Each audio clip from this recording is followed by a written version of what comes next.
We are all used to the fact that Club 27 is a very strange way of expressing a desire to be popular. Because if you want to be popular, you should at least enjoy being famous by being alive. It is still unclear how much Kurt Cobain wanted popularity, even though it is well known that he didn't want it, and it annoyed him a lot. He frankly didn't like having huge roaring crowds at his concerts, and he didn't like doing Smells Like Teen Spirit 300 times a year anymore. Of course, doing what you love but in disgusting circumstances for you is annoying and leads over time to apathy and depression. Kurt Cobain drank a lot and did hard drugs such as heroin and let it happen on stage. It would seem that such a life led the famous artist to suicide, but as it turned out, not everything is that so simple, and his death is very mysterious. Why? Let's look deeper in this problem. My name is LEGASI, and let us start.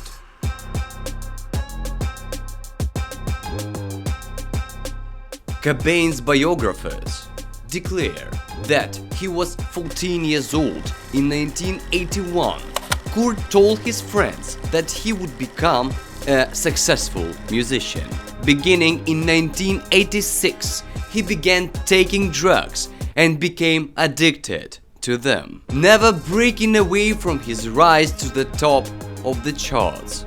Several times he treated the addiction in a clinic, but without any success. On March 4, 1994, Courtney Love found him lying on the floor in a Rome hotel room. The musician was unconscious. As it turned out later, he overdosed on the drug Rafipol, which Kurt had been drinking with champagne.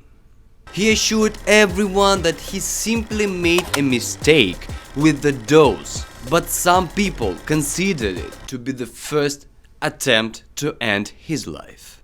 2 weeks later, Love called the police when Cobain locked himself in a room with a gun and pills. Both later claimed that he wasn't planning to commit suicide even then. Shortly thereafter, Cobain was once again admitted to a drug clinic, from which he escaped, climbed over the wall and flew to Seattle. To find her husband, Courtney Love hired private detective Tom Grant. April 8, 1994, an electrician drove up to the house of Kurt and Courtney, who had to put a security system. When he saw the car in the garage, he deduced that someone was at home, but no one opened the door. Then the electrician went up from the garage to the greenhouse and saw Cobain's body there with blood near his ear and a shotgun to his chest. To pick on the official version, it would seem it is not easy.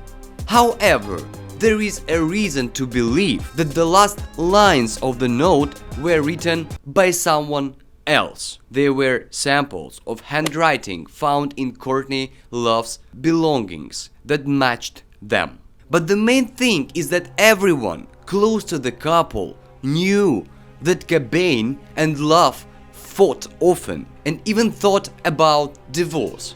As it turned out later, Kurt managed to file for it, and the ex-wife received only a portion of the expected money.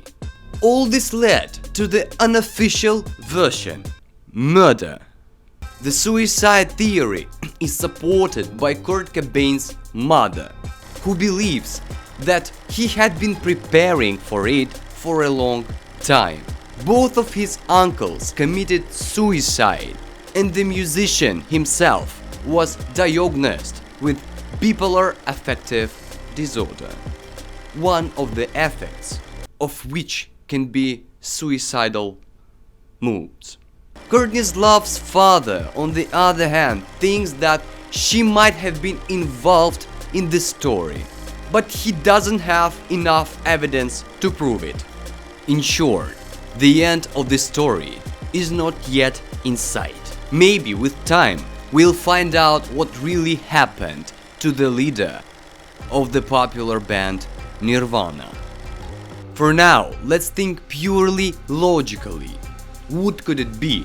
Because legendary musicians such as Kurt Cobain can often end their lives early, and may not early after years of suffering and attempts to save themselves. Yeah, Chester Bennington wouldn't give a lie.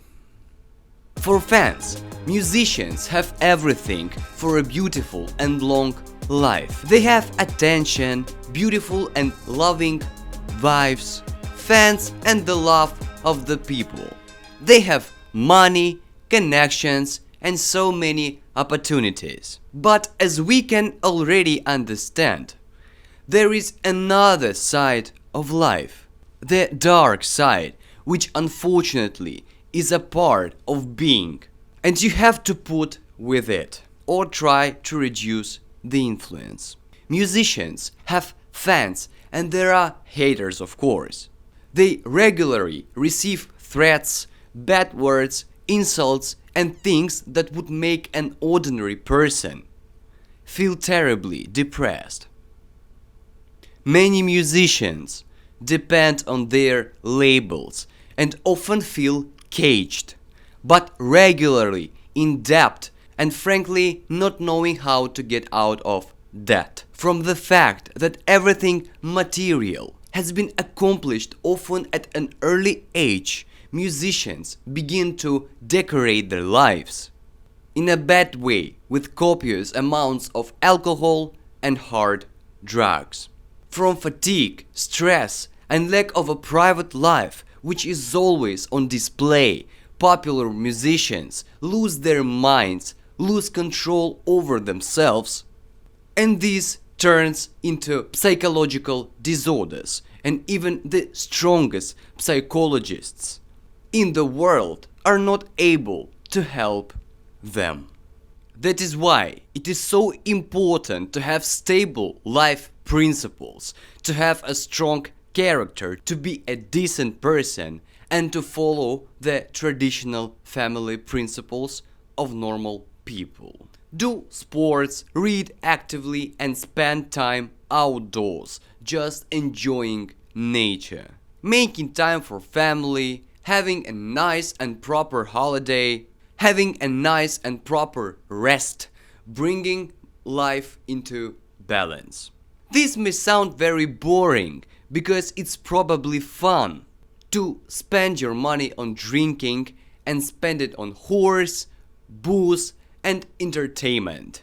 But these principles will save our life and make us happy, long-lived and keep us out of the club 27. Don't get me wrong, a fun life is fine, but everything has to have a measure.